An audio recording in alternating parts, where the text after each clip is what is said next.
आज बिहार के किसी भी व्यक्ति से ये सवाल किया जाए कि बिहार में शराबबंदी नीति किसने लाई थी, तो उसका जवाब क्या होगा। नमस्कार, मैं श्वेता और आप देख रहे हैं न्यूज़ फाउंडेशन। इसका जवाब आप हमारे कमेंट में बताइएगा।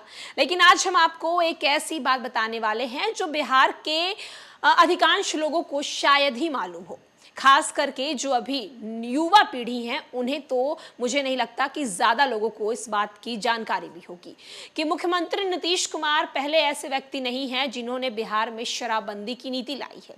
इससे पहले भी बिहार में शराबबंदी की नीति लाई गई थी और जिन्होंने लाई थी वो महज 500 रुपए में चुनाव भी जीता था। आखिर कौन थे वो और किस तरीके से बिहार में उन्होंने क्रांति लाई थी, चलिए हम आपको बताते हैं। झारखंड के चर्चित सोशलिस्ट लीडर जोरावर ने पलामू लोकसभा सीट के अलावा छतरपुर विधानसभा क्षेत्र का प्रतिनिधित्व किया था। बिहार सरकार में जेल और उत्पाद मंत्री भी रहे थे। मंत्री रहने के दौरान राधाकृष्ण किशोर जोरावर राम के निजी सचिव रहे थे।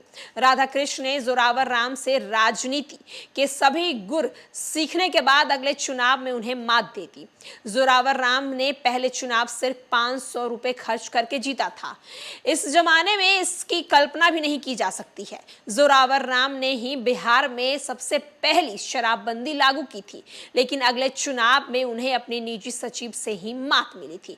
जोरावर राम ने 1967 में पहला चुनाव पलामू लोकसभा सीट से लड़ा, लेकिन उन्हें जीत हासिल नहीं हुई। बाद में 1974 में जयप्रकाश नारायण के संपूर्ण क्रांति आंदोलन में सक्रिय भागीदारी निभाई। आपातकाल का विरोध करने पर 2 बार DIR के अंतर्गत जेल की यात्रा की, लेकिन 1977 के छतरपुर विधानसभा क्षेत्र में जनता पार्टी के टिकट पर निर्वाचित हुए। चुनाव में जीत हासिल करने के बाद कर्पूरी ठाकुर मंत्रिमंडल में जेल और उत्पाद मंत्री बने। मंत्री बनते ही जोरावर राम ने पहली बार बिहार में देशी और विदेशी शराब पर प्रतिबंध लगा दी। उन्हें मालूम था कि शराब के कारण महिलाओं को काफी ज्यादा प्रताड़ित होना पड़ता है। कमजोर वर्ग के लोग दिन भर मेहनत मजदूरी कर जो भी कमाते हैं वो शराब पे उड़ा देते हैं और आर्थिक तंगी के कारण उनके रिश्तों में दरार आने लगती है। जोरावर राम मंत्री बनने से पहले आंदोलन के दौरान कई बार जेल में भी रहे। इस कारण उन्हें जेल व्यवस्था में कर्मियों से पूरी तरह से अवगत थे। जोरावर राम ने सबसे पहले जेल में शौचालय की व्यवस्था ठीक करवाई, जबकि बिजली और पंखों की भी व्यवस्था की। जोरावर राम का मंत्री पद का सफर 3 वर्ष तक ही चला। 1980 में विधानसभा भंग हो गई, फिर चुनाव हुआ। एक बार फिर उन्हें जनता दल के छतरपुर से टिकट दिया गया। किस्मत यहां उन्हें दगा दे गई। जोरावर राम को कांग्रेस प्रत्याशी राधाकृष्ण किशोरी के हाथों से मात मिली। जब जोरावर राम मंत्री थे तो राधाकृष्ण किशोरी उनके निजी सचिव हुआ करते थे। राजनीति में सभी गुण उनसे सीखने के बाद उन्होंने कांग्रेस का दामन थाम लिया और घर का भेदी लंका ढाई आप जानते ही हैं। इस तर्ज पर उन्होंने चुनाव जीता। जोरावर राम अपने निजी सचिव के विधानसभा चुनाव हारने के बावजूद भी राजनीति में एक्टिव रहे, लगातार पार्टी का जनाधार बढ़ाने का प्रयत्न करते रहे।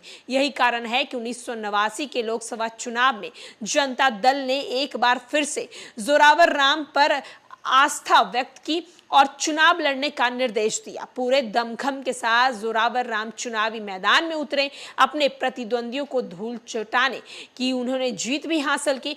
हालांकि इस लोकसभा का कार्यकाल सिर्फ 15 महीने तक रहा। आज के समय में ये एक निम्न मध्य वर्ग परिवार भी अपने बच्चे को प्राइवेट स्कूल में शिक्षा दिलाते हैं, लेकिन विधायक और सांसद रहने के बावजूद जोरावर राम ने अपने बच्चों को शिक्षा सरकारी स्कूल में दिलाई। जोरावर राम के 2 पुत्र 4 पुत्रियां हैं, लेकिन किसी ने भी निजी शिक्षा विद्यालय में नहीं। यहां तक कि उनकी पत्नी सरस्वती देवी असाध्य रोग से पीड़ित हो गई, तब भी पैसे के अभाव में उनका इलाज ढंग से नहीं हो पाया और उन्होंने दम तोड़ दिया। तो आप देख सकते हैं कि अब के राजनेता अपने परिवार को अपनी झोली भरने के लिए क्या कुछ नहीं करते। देश जल रहा है, राजनेता जलने देते हैं, लेकिन उनकी झोली जो है वो भरी रहनी चाहिए। उनके बच्चे जो हैं वो हर एक चीज अफोर्ड कर सके जो बेस्ट हो। लेकिन बिहार में एक जोरावर राम जैसे भी नेता थे जिन्होंने अपने बच्चे को सरकारी स्कूल में पढ़ाया, अपनी पत्नी को इलाज तक नहीं अच्छे से करवा पाए क्योंकि पैसे के अभाव के कारण कारण सिर्फ और सिर्फ बिहार को बढ़ाने के लिए, बिहार को आगे करने के लिए उन्होंने अपने जीवन को दे दिया। ऐसे लोगों को आज बिहार जो है वो याद कर रहा है, खास करके तब जब लोकसभा चुनाव में अब आम जनता जो है वो राजनेताओं के बड़े बड़े लग्जरी लाइफ देखकर कहीं ना कहीं उन्हें वोट देते हैं, उनके भाषणों को देखकर वोट देते हैं। लेकिन हम कहेंगे कि आप अगर किसी को भी वोट दें तो उनके कामों को देखकर वोट दें। और अगर बिहार में शराबबंदी की बात होती है तो जोरावर राम पहले वो ऐसे व्यक्ति थे जिन्होंने बिहार में शराबबंदी की कानून लाई थी। फिलहाल के लिए इस खबर में इतना ही।